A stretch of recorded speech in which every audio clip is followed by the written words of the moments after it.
ሰላም የተወደዳችሁ ቤተሰቦች ዛሬ ደግሞ እንደምታዩት ምሳ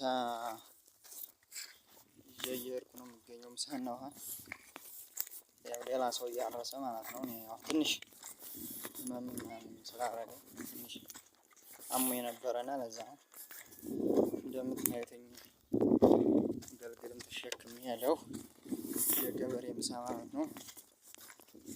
እና እየየርኩ ነው የሚገኘው። ሀሳብ አስተያየቶቻችሁን ኮሜንት ላይ ጻፉልኝ። የምታዩት ማሳ ላይ ነን እያረስን